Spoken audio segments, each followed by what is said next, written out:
Deus. Aleluia. Amigos e irmãos, hoje falaremos sobre Lázaro, o amigo de Jesus. João capítulo 11, a partir do verso 1, nos narra a história de um servo de Deus a quem muito Jesus amava, chamando ele de amigo. A amizade, ela tem um grande poder de influência sobre as pessoas. Nós podemos olhar para o texto, alguns textos da Bíblia, e perceber que a amizade tem o poder de edificar ou o poder de destruir. Por exemplo, Provérbios capítulo 12, capítulo 13, versículo 20, diz assim: o que anda com o sábio ficará sábio, mas o companheiro do tolo será destruído. Isso fala de amizade, de relacionamento. Se você relaciona-se com pessoas sábias, logo você ficará sábio. Mas se o seu relacionamento são com pessoas tolas, você será destruído. A amizade tem o poder de edificar ou de destruir. A amizade tem o poder de corromper pessoas, por incrível que pareça. Quando a gente lê em 1 Coríntios capítulo 15, versículo 33, o apóstolo Paulo diz assim: não vos enganeis, as más conversações corrompem os bons costumes. Eu estou introduzindo a mensagem para você entender o poder de uma amizade. A amizade tem o poder de corromper pessoas. Por isso é muito importante você selecionar as pessoas que você se relaciona. Terceiro lugar, a amizade tem o poder de comprometer você. Olha só o que diz Provérbios 22, 24. Não faça amizade com quem facilmente fica irado. O famoso esquentadinho. Não faz amizade com esse tipo de gente. Olha, o texto ainda diz mais: nem ande na companhia de quem é agressivo, briguento. Pastor, mas a maioria dos meus amigos é tudo briguento. Sai fora, você vai se comprometer. Não ande com quem é colérico, algumas traduções diz, ou com um homem iracundo. Iracundo é quem ira-se facilmente, porque essa pessoa precisa ser tratada pelo Espírito Santo. Então, cuidado com as amizades, elas podem comprometer você. Em quarto e último lugar, a amizade também pode te afastar ou te aproximar mais de Deus. Olha só o que está escrito em Tiago, capítulo 4, versículo 4. Adúlteros e adúlteras, não sabeis vós que a amizade do mundo é inimizade contra Deus? Veja, o comportamento de um adúltero é por causa do nível de relacionamento que ele tem com o mundo, com o sistema. Então, quanto mais eu me relaciono com o mundo, mais promíscuo eu me torno. Por quê? Porque a amizade tem o poder de nos afastar de Deus, ou o contrário, de nos aproximar do Senhor. Amigo verdadeiro é que te aproxima de Deus. Por isso você está aqui hoje, porque um amigo verdadeiro estendeu um convite especial para você estar nesse lugar. Então valorize essa amizade, valorize. Tendo feito a introdução, só para você ter noção do que é o valor de uma amizade, deixa eu mostrar para você um dos melhores amigos de Jesus. E eu quero pontuar aqui o que é necessário fazer para ser amigo de Jesus. Eu queria que você guardasse no seu coração alguns conselhos com base na vida de Lázaro, o que é necessário fazer para se tornar amigo de Jesus. Primeira coisa que precisamos fazer para ser amigo de Jesus é construir um relacionamento com Ele. Então toda amizade nasce com base em um relacionamento. Nenhuma amizade ela é construída no acaso. Toda amizade é construída com base em relacionamento. E como é que esse relacionamento de Lázaro com Jesus foi construído? Lucas capítulo 10, versículo 38. Lucas capítulo 10, 38 diz que Jesus estava indo de caminho e entrou num povoado. O nome desse povoado chamava-se Betânia.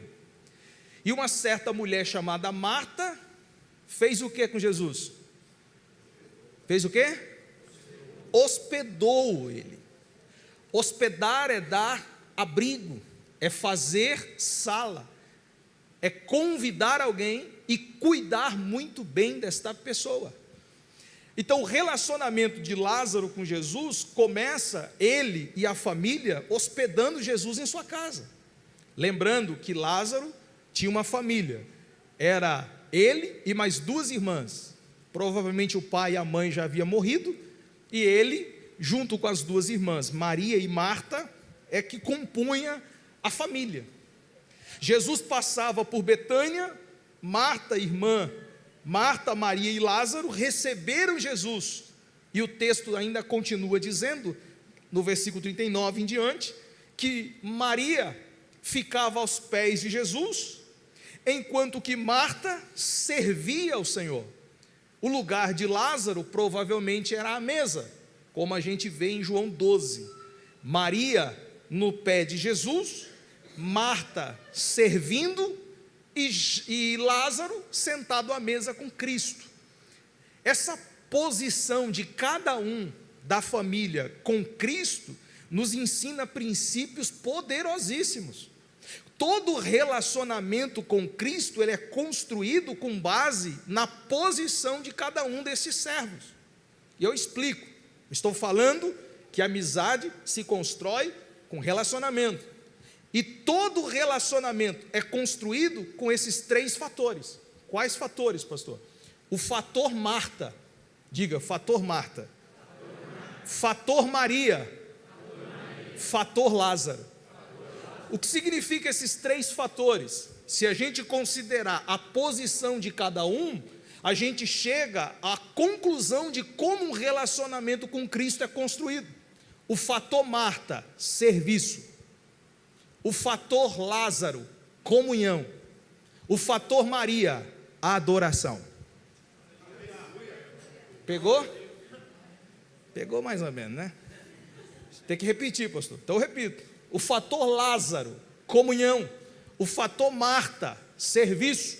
O fator Maria, adoração. Agora vocês entenderam, né?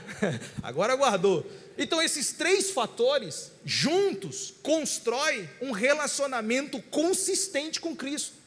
Por que que Jesus amava? O texto diz, João capítulo 11. Vamos lá, meu filhão. Eu vou pegar devagar com você hoje, pode deixar. Ele falou, pai, pega devagar que é eu que estou na mídia hoje. Eu falei, pode deixar. João capítulo 11, versículo 5. Põe aí, João 11, 5. Ora, amava Jesus a Marta, sua irmã, e a Lázaro. Jesus, ele amava só um ou amava os três? E por que que ele amava os três? Porque só existe relacionamento se os três fatores andarem juntos. Consegue entender isso? Se o serviço andar junto com a adoração e a comunhão, esses três fatores edificam um relacionamento consistente com Cristo. Como é que está o teu serviço? Como é que está a tua adoração? Como é que está a sua comunhão? Se esses três fatores estiver destruído ou nem existe, você pode ter certeza que seu relacionamento com Cristo está bem fraquinho. Qualquer coisa pode te afastar de Deus. Então você quer construir uma amizade sólida com Cristo, você precisa reativar esses três fatores na sua vida. Você precisa aumentar sua comunhão com Deus. Você precisa trabalhar para Jesus de alguma forma, servir Ele de alguma forma, e você precisa prestar mais culto e adoração ao Senhor, orando, buscando, lendo a palavra. Você precisa se entregar mais aos pés de Jesus, como Maria fazia. Porque quando a gente une esses fatores em um só ambiente, em um só coração, em uma só fé, nós então construímos um relacionamento firme, sólido com o Senhor Jesus Cristo. Então o primeiro passo para ser amigo de Jesus é construir um relacionamento com Ele. E qual é a pergunta que não quer calar? Como eu construo um relacionamento com Jesus? Servindo Ele, adorando Ele e mantendo minha comunhão em dia com Ele. Segundo lugar, como é que eu posso ser amigo de Jesus? Primeiro, eu preciso construir um relacionamento com Ele. Segundo, eu preciso entender que mesmo se relacionando com Ele, as crises são reais, os problemas existem, e eu posso passar por dificuldade. Então, em primeiro lugar, eu sou amigo de Jesus quando eu me relaciono com Ele. Em segundo lugar, eu sou amigo de Jesus quando eu entendo que eu não sou isento de passar por dificuldade. João capítulo 11, versículo 1, diz o quê? Estava enfermo Lázaro. Lázaro era amigo de Jesus, sim ou não? Sim. Lázaro tinha relacionamento com Jesus, sim ou não? Sim. Mas isso não isentou ele de ficar enfermo. Isso não isentou ele de ficar doente. Isso não isentou ele de morrer. Então nós precisamos nos lembrar que Lázaro, mesmo amado do Senhor, ficou doente e morreu. Nós olhamos para a Bíblia e nós constatamos diversas outras passagens bíblicas que mostram de pessoas que tinham um grande relacionamento com Jesus e mesmo assim passou por dificuldades. E por que isso, apesar de óbvio para alguns, parece tão diferente para outros? Porque o evangelho que se prega nos nossos dias é que se você é íntimo de Jesus, você não pode ficar doente. Aí você vem, só determina e a doença vai embora. É simples assim, é fácil assim. Doença, eu determino, vai embora. Funciona, irmão? Se funcionar, depois você me avisa. Ah, pastor, mas na televisão funciona. É porque é televisão, irmão. É que é internet. É uma teologia de determinismo inexistente. É a mesma teologia da prosperidade, que te ensina a ser rico. Aí essa riqueza te frustra e você começa a entrar num poço sem fundo, porque você entende que o evangelho não veio te dar riqueza, o evangelho veio te salvar do pecado. Jesus nunca prometeu riqueza para os seus discípulos, pelo contrário, no mundo vocês terão aflições. Vocês vão passar dificuldade, vão bater em vocês, vão perseguir vocês, porém se alegrem de sofrer por causa do meu nome, porque o que vocês não vão receber aqui, certamente vão receber na eternidade. Então eu preciso afirmar isso sem medo, que Lázaro era amado do Senhor, Lázaro era amigo do Senhor, e mesmo assim ficou doente. Paulo, que curava tanta gente, a Bíblia diz que Paulo, até o lenço dele, que levava para os enfermos, curava gente. Ele que curou tanta gente, em 2 Timóteo 4,20, diz que ele deixou seu amigo Trófimo doente em Mileto. Ele curava tanta gente, colocava a mão sobre tanta gente, expulsava tanto demônio, mas deixou um amigo doente. Por quê? Porque Deus não quis curá-lo. Tem gente confundindo o dom de cura com curandeirismo. Curandeirismo não tem nada a ver com o evangelho, irmão. Curandeirismo é lá do pessoal vizinho lá. Não é nós não. Aqui a gente tem o dom de curar. O dom de curar é de Deus. Ele faz quando quer e do jeito que quer. Ele usa os seus servos para curar, quando Ele quer. Curandeirismo é outra coisa, você paga para ser curado, aquela coisa toda. Isso não é evangelho, gente. Isso não é evangelho. Então vamos lá. Lázaro era amado, ficou doente e morreu, mesmo sendo amigo de Jesus. Paulo curou um monte de gente, mas deixou seu amigo Trófimo doente em Mileto. Eliseu, profeta da porção dobrada, homem cheio do Espírito Santo, o que Elias tinha, ele tinha 2 vezes mais, e morreu doente. Morreu enfermo. Você quer ver outro exemplo? Timóteo era pastor e vivia tendo doença. 1 Timóteo 5,23, Paulo diz que ele tinha frequentes enfermidades. Um pastor. Mas eu prego tua palavra, Senhor, como é que eu estou doente?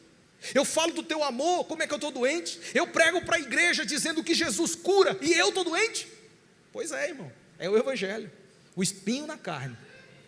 A gente vive pregando e falando o amor de Deus, mas nós não estamos isentos de passar por dificuldade. Nossas crises podem se tornar palco para que o Filho de Deus seja glorificado. Por que ficamos doentes? Porque Deus pode usar as doenças para glorificar o seu santo e poderoso nome. Foi isso que ele transmitiu aos mensageiros que vieram dar-lhe a notícia que Lázaro estava doente. Chegou o mensageiro e disse: Senhor, Marta manda te dizer que Lázaro, a quem você ama, está doente. Versículo 4 do capítulo 11 de João. Ao receber a notícia, disse Jesus: essa enfermidade não é para a morte, e sim para a glória de Deus, a fim de que o Filho de Deus seja por ele glorificado. Por que Lázaro ficou doente? E por que Lázaro morreu? Porque tinha um propósito. Por que Lázaro ficou doente? E por que Lázaro morreu? Porque tinha um propósito. Qual o propósito? Glorificar o nome de Cristo na presença de todos. Cristo pode usar o seu problema, a sua dificuldade, para glorificar o nome dele na sociedade. Cristo pode usar o seu problema e a sua dificuldade para glorificar o nome dele no meio da sua família. Então, antes de perguntar por quê, pergunte: Senhor, para quê que está acontecendo tudo isso? E Deus vai te revelar: há um propósito em todas as coisas. Terceiro lugar, como é que eu faço para ser amigo de Jesus? Primeiro, me relaciono com ele. Segundo, eu entendo que eu passo por problema. Terceiro, eu não posso agir por interesse. Porque tem um monte de gente querendo ser chegado de Deus aí por interesse. Tem um monte de gente que quer chegar-se mais a Jesus por interesse. E eu posso te provar que Marta, Maria e Lázaro não tinham interesse nenhum no que Jesus podia proporcionar para eles. Então vamos lá. Jesus passava por Betânia e se hospedou na casa de Lázaro. Maria com certeza tratou muito bem ele, serviu do bom e do melhor, deu tudo que precisava para ele comer, se satisfazer, deu uma boa cama, ele dormiu. Isso não foi uma nem duas, foram algumas vezes. Jesus nunca, provavelmente ou biblicamente falando, não vejo nada que prove o contrário, Jesus nunca deu R$1 para eles, nunca pagou nada para eles. Jesus nunca deu dinheiro para eles, porque a amizade não é baseada em troca.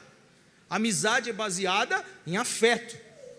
A amizade funcional não funciona. Pastor, não entendi.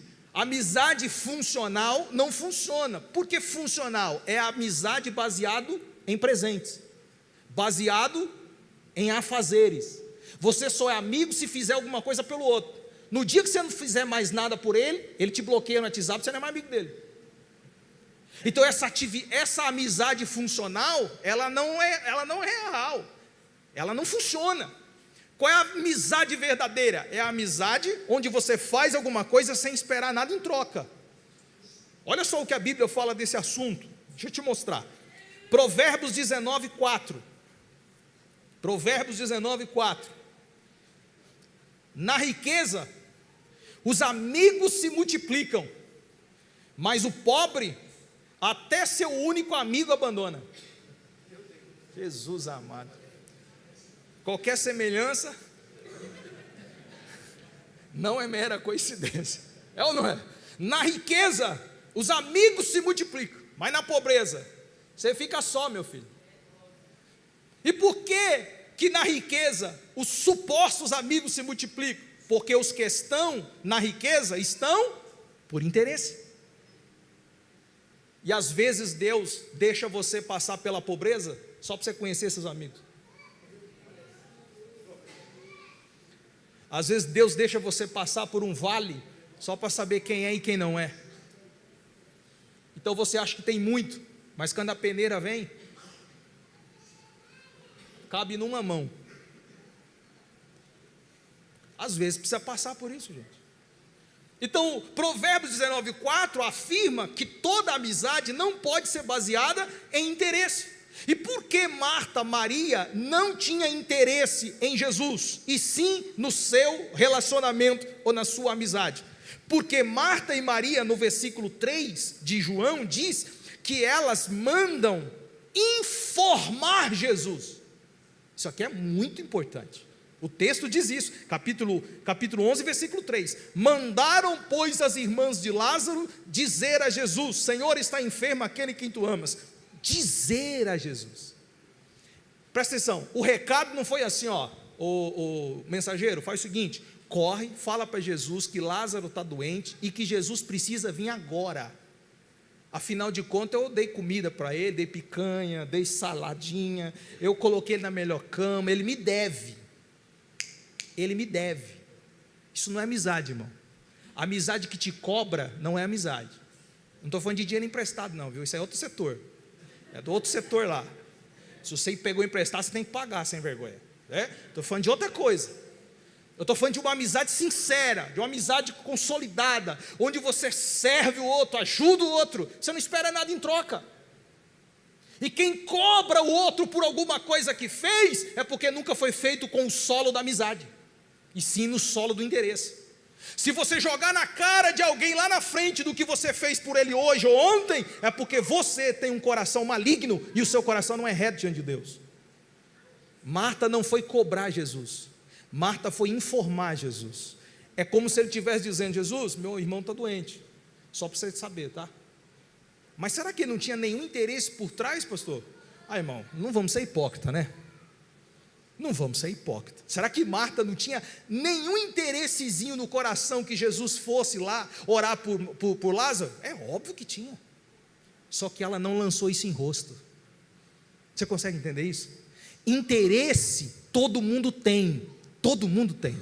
Só que não podemos jogar isso em rosto. Por que Marta tinha interesse em Jesus e orar por Lázaro? Porque Marta conhecia o poder que havia nele. Lucas 4,40. Olha só o que está escrito em Lucas 4,40.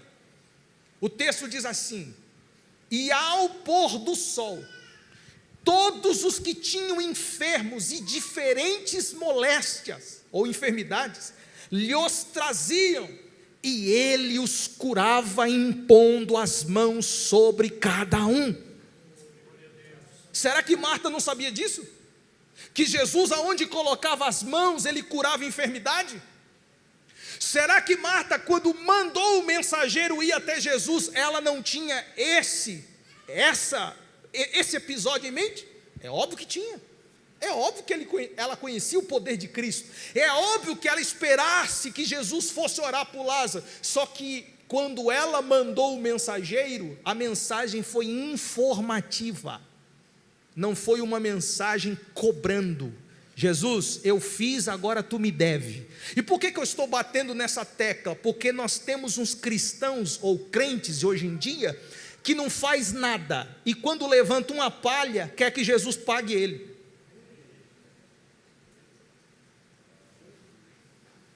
Não faz nada. Aí chega aqui: posso varrer a igreja? Pode. Aí varreu a igreja, saiu lá para fora, já sai assim com a mão, ó. O que é isso, irmão? Eu trabalhei na igreja. Ah, é? Aqui é balcão de emprego? É assim que você trata Jesus? O seu nível de relacionamento com Ele é esse nível de relacionamento de barganha? Isso não é amizade, e se for, é interesseira. Eu estou te apresentando um outro nível aqui. Eu quero chamar você a sair desse nível raso de barganha para entrar num outro nível, o nível de Lázaro aqui. O nível de Lázaro, irmão, é outro nível. O nível de Marta é outro nível. Nós estamos falando de uma casa a quem Jesus amava. Eu estou te convidando a fazer parte de uma casa que ama Jesus e uma casa que Jesus também ama. Eu estou te convidando a fazer parte de um nível de relacionamento profundo, onde o seu relacionamento não está baseado em barganha, mas sim num coração reto, sincero e dedicado ao Senhor. Ele não esperava nada, ela não esperava nada. No fundo do coração, a expectativa dela é que ele fosse orar. Só que ela não cobrou isso. Por quê? Porque ela não tem o direito de cobrar. Porque quem dá de coração já deu, não exige nada em troca. O que ela fez para Jesus, fez de coração, e ela não espera nada em troca. Mas deixa eu te falar uma coisa: Deus não deve nada para ninguém. Tudo que você fez para Ele de coração, você pode ter certeza que Ele devolverá 100 vezes mais. Não precisa cobrar não. Ele é Pai, Ele conhece a tua necessidade. Ele sabe aonde exatamente o que deve fazer para te ajudar. Fique em paz, irmão. Para de construir um relacionamento com base em interesse. Quarto lugar. O que eu faço para ser amigo de Jesus? Quarto lugar. É necessário entender que o tempo dele é diferente do seu. Espera aí, pastor. Para eu ser amigo de Jesus, eu preciso entender que o tempo dele é diferente do meu? Sim. Ele não anda no seu tempo. Ele não age no seu tempo. O tempo dele é diferente do seu. E por que eu estou dizendo isso? Com base no que o texto está falando. Capítulo 11, versículo 5. João 11, versos 5 e 6. Olha só o texto. Ora, amava Jesus a Marta, sua irmã, e Lázaro. 6. Quando, pois, soube que Lázaro estava doente, ele demorou 2 dias. Isso porque ele amava, né, irmão? Você conseguiu entender isso? O texto no verso 5 diz que Jesus amava Lázaro, sim ou não? Mas quando ele ficou sabendo que Lázaro estava doente, ele demorou 2 dias para ir para lá. Para alguns, isso é falta de amor. Espera aí, eu mandei chamá-lo, ou eu mandei a notícia, ele estava doente, ele ouviu a notícia, me disse que a enfermidade não é para a morte, mas meu irmão morreu. Será que Jesus errou a profecia? Porque ele disse que a enfermidade não é para a morte, mas o irmão morreu. Será que ele errou a forma de falar? Não, é que eles interpretaram errado. Quando Jesus disse que a enfermidade não é para a morte, quer dizer o quê? Que ele não vai ficar morto. Eu vou lá ressuscitá-lo. Mas eles não tinham entendido isso. Até aí tudo bem. Jesus também não precisa explicar tudo que faz. 2 dias ele ficou lá. Então deixa eu te falar algo aqui muito especial. Isaías 55, verso 8 e 9. Isaías 55, verso 8 e 9. Vocês estão entendendo, irmão? Tá bom, estou falando bem devagar para vocês entenderem. Porque os meus pensamentos não são os vossos pensamentos, nem os vossos caminhos, meus caminhos, diz o Senhor. Porque assim como os céus são mais altos do que a terra, assim são os meus caminhos mais altos do que os vossos caminhos, os meus pensamentos mais altos do que os vossos pensamentos. Coloca na tela Eclesiastes 3:11, e enquanto ele põe, eu comento Isaías.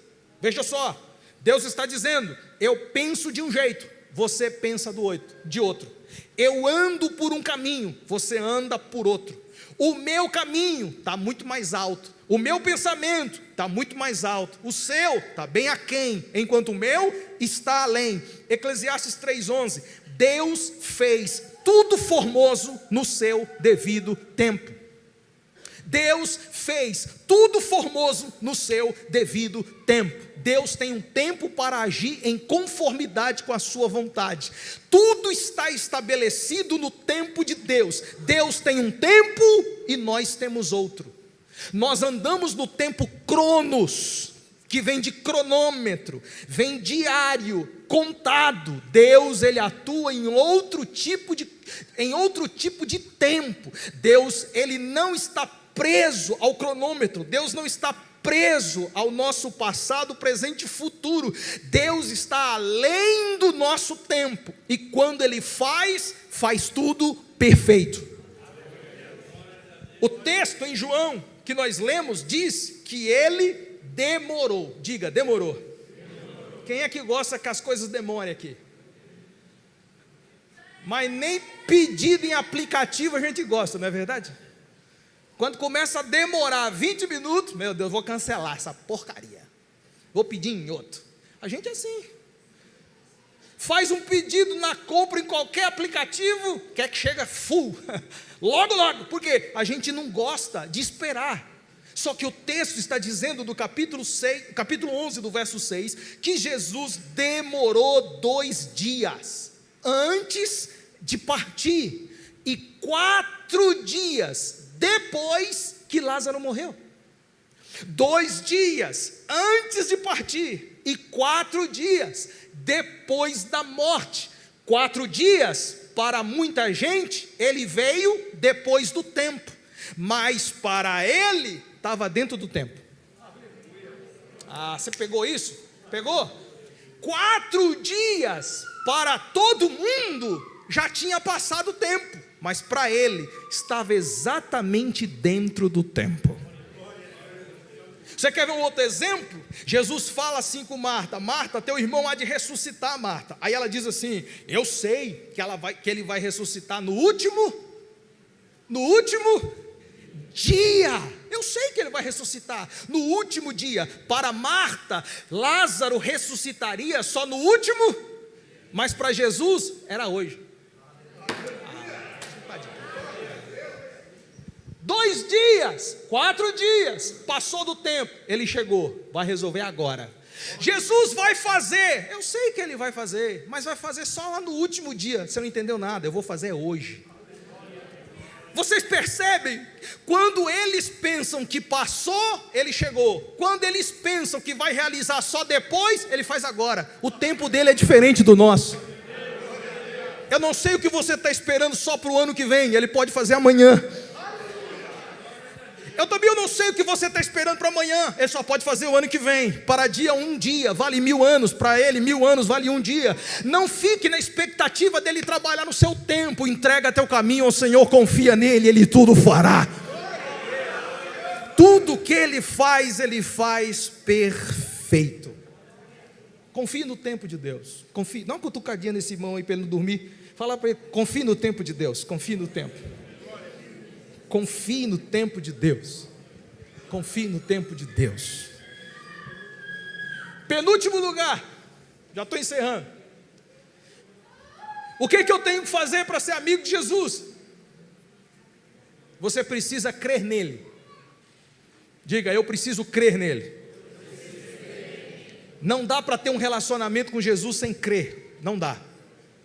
Esse negócio de construir amizade com Jesus, relacionamento com Jesus sem fé, é impossível. Porque sem fé é impossível agradar a Deus. Não tem como, irmão, você vir para a igreja, querer ser amigo de Jesus sem uma fé sólida nele. Não tem como. Não, pastor, eu de vez em quando eu ajudo os mendigos na rua, de vez em quando eu faço uma assistênciazinha social para as pessoas pobres, de vez em quando eu dou alguma coisinha, e isso eu estou me relacionando com Deus. Não está não. Não. Você, para se relacionar com Deus, você precisa crer nele. E fé é dom de Deus. Fé não é ação humana. Ação humana é o que você faz para os mendigos na rua. Fé é Deus que gera no seu coração. Você crê em Deus pelo Evangelho. Você crê em Deus pela palavra dele. E a partir disso, você crê absolutamente no Senhor. Olha só o que Jesus falou para Marta, quando ele chega, no capítulo 11, no verso 17, ele chega e Lázaro já estava sepultado há 4 dias. Marta ficou sabendo, no versículo 20, correu e foi para o encontro de Jesus. Antes de Jesus entrar no povoado, ela já estava lá. O texto fala no versículo 21, que Marta fala assim para o Senhor: Senhor, se tiveras aqui, não teria morrido meu irmão. Por que Marta disse isso? Porque ela sabia que sobre as mãos de Jesus tinha poder para curar as enfermidades. Ela sabia disso. Então ela afirmou: Senhor, se o Senhor tivesse aqui, meu irmão não teria morrido. Você precisa entender que é necessário você crer em Jesus acima das suas frustrações. Para ter um relacionamento com Cristo, você precisa crer acima da frustração. Essa frase é típica de alguém frustrado. Se o Senhor tivesse aqui passado, nada disso tinha acontecido. Eu me frustrei com isso. E sabe por que ela se frustrou? Pelo nível de expectativa que os amigos dela criou no coração dela. Isso aqui é muito forte. Coloque na tela o versículo 37, por favor, versículo 37. Olha só o que o texto diz. Mas alguns objetaram, alguns se colocaram contra. Olha só o que eles disseram para Marta e Maria: não podia ele, que abriu os olhos do cego, fazer que esse não morresse? Então presta atenção, no dia do luto, 4 dias de luto, Marta e Maria chorando, enlutadas. Aí as pessoas, diz o texto, que os judeus vieram consolar Maria e consolar Marta. Alguns, de verdade, consolaram, só que os outros, era melhor que não tivesse. Era melhor que nem fizesse parte daquele luto. Sabe o que eles falaram? Uns para os outros? Se ele tivesse aqui, nada disso teria acontecido. Por que Marta disse o que disse? Porque alguém alimentou isso no coração dela. Pegou ou não? Por que ela chegou para Jesus e disse: Senhor, se o Senhor estivesse aqui, nada disso tinha acontecido? Porque tinha uma corja de amiguinhos falsos lá, consolando ela e colocando minhoca na cabeça dela. Porque o povo não respeita nem o luto dela. Não é ele que abre os olhos do cego? Não é ele que faz tudo? Não é ele que curava? Não é ele que ressuscitava todo mundo? Não é ele que fazia tudo isso? Então por que ele não veio livrar esse aqui da morte? Não era amigo? Essa é a amizade interesseira. Não era amigo dele? Então por que ele não veio?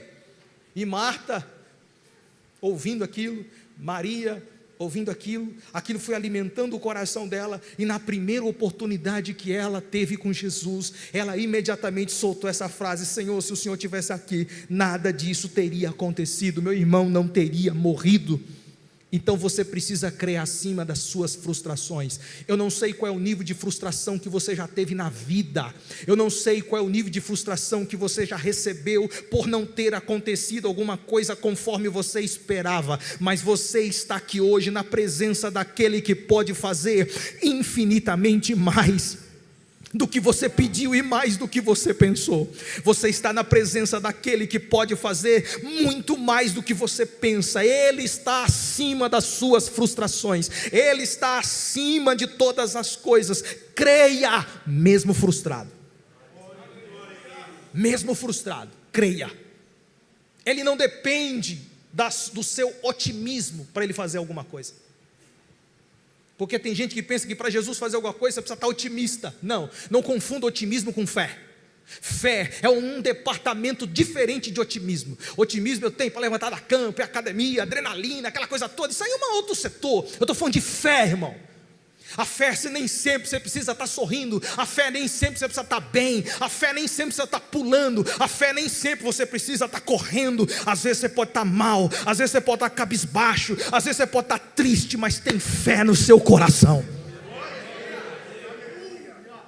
E como é que eu provo que ela mesmo frustrada, ela cria? Olha só o que diz o texto, versículo 22, continuação. Mas também sei, certeza, mas também sei que mesmo agora, tudo quanto pedires a Deus, Deus vai te conceder. Aleluia.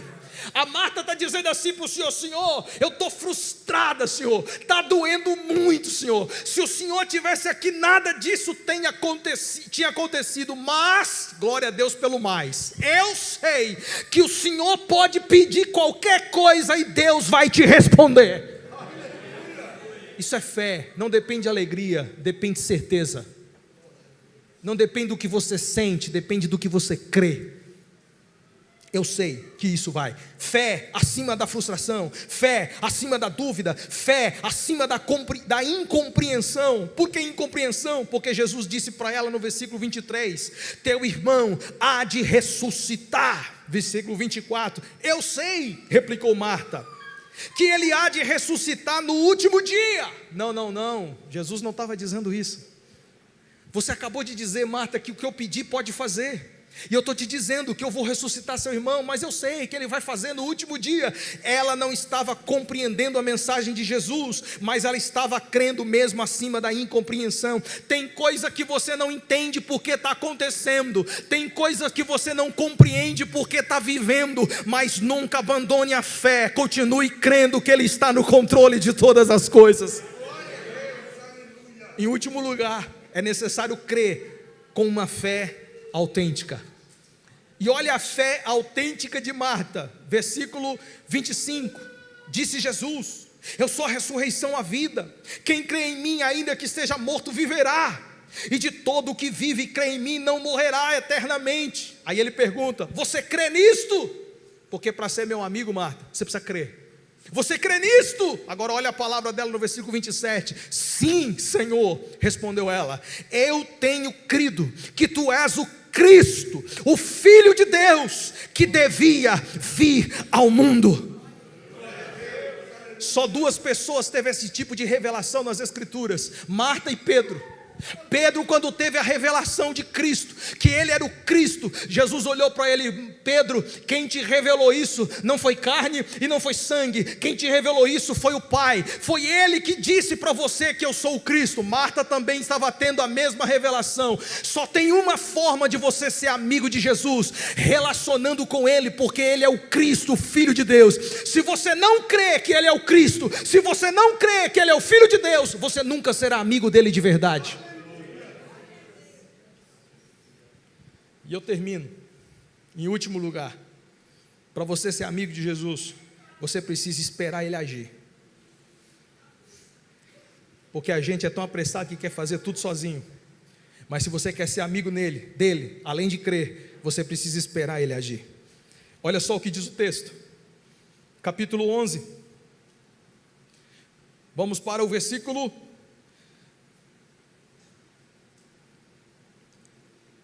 33. Jesus, vendo-a chorar, e bem assim os judeus que a acompanhavam, agitou-se no espírito e se comoveu. Empatia. Jesus sentiu empatia pelo povo. Ele sentiu a dor do povo. Ele sentiu as lágrimas e o choro do povo. Ele sentiu seu espírito comovendo-se pela dor daquele povo que estava sofrendo por causa de Lázaro. Jesus tem empatia. Se você acha que Deus está sentado no trono, isento de sentimentos, olhando para nós e esperando a gente sofrer, sem nenhum tipo de empatia, você está enganado, porque a Bíblia diz que Jesus intercede por nós ao Senhor. Se Ele intercede é porque Ele sente, se Ele intercede é porque Ele vê, se Ele intercede é porque Ele se coloca no lugar. Jesus sente o que você sente, Jesus vê o que você passa. Não pense você que Ele está olhando lá do alto, simplesmente fingindo que está olhando para você. Não, Ele sabe o que você passou, Ele chora com você, Ele se alegra com você. Ele tem empatia. É necessário esperar Ele agir, e agir com empatia. É necessário Ele agir, e agir com sua colaboração. Como assim, pastor? Eu tenho que esperar Ele agir e eu preciso colaborar? Exatamente. E como é que eu colaboro? Olha só o que Jesus falou: tirai a pedra. Capítulo 11, versículo 39. Então ordenou Jesus: tirai a pedra. E disse-lhe Marta, irmã do defunto: Senhor, já cheira mal, porque já é de 4 dias. Novamente Marta se colocando onde não deve, né? Já é de 4 dias. Aí respondeu Jesus: eu não te disse, minha filha, que se você crer, você vai ver a glória de Deus? Tiraram então a pedra. Porque Jesus mandou tirar a pedra primeiro? Ele só podia dar a ordem e tudo tinha acontecido, mas Ele não fez. Por quê? Porque Ele estava dando a oportunidade para aquelas pessoas crer no que Ele estava fazendo, e uma oportunidade de colaborar com aquilo que Ele ia fazer. Tem coisas que Deus vai fazer, mas Ele vai precisar um pouquinho da tua colaboração. Ele pode até dar um emprego, mas você tem que acordar um pouquinho mais cedo. Eita Jesus. Eu vou avançar aqui, deixa eu fechar o parênteses. Não esqueça, se eu entrar nessa área aqui agora, vai longe. Vamos lá. Ele precisa da tua colaboração. Terceiro, Ele age, além de empatia e colaboração, Ele também age com gratidão. Olha só o que diz o texto, no capítulo 11 e no versículo 41. Tirou, pois, a pedra, e Jesus, levantando os olhos para o céu, disse: Pai, graças te dou, porque me ouvistes. Presta atenção, Ele não fez nada, mas já estava orando e agradecendo. É que Jesus ele faz diferente da gente, irmão. É que a gente primeiro pede, espera receber, para depois agradecer. Ele faz diferente. Ele já agradece para depois pedir e depois receber. Pegou ou não pegou? Primeiro ele agradece, depois ele pede e depois ele recebe. Ele faz o contrário da gente. Ele é contrário de nós até nisso, gente. A gente primeiro pede, depois recebe e depois que agradece. Ele já faz tudo o contrário. Ele já agradece, depois pede e depois ele espera receber. Vamos fazer imitar Jesus, vamos? Vamos imitar Jesus? Mais gratidão, mais gratidão. Faz aí, cutuca o seu irmão, mas assim, cutuca com carinho, fala mais gratidão e menos pedição. Fala para ele, mais gratidão, menos pedição. Mais pedição não, pastor. Menos pedição, irmão. Mais gratidão, menos pedição. Deu até rimou agora, hein? Vamos criar um grito de guerra? Vamos, mais gratidão, menos pedição. Glória a Deus. Vamos passar para o final aqui. Eu já disse isso umas 3 vezes, né, irmão? Mas eu vou finalizar de verdade, é de verdade.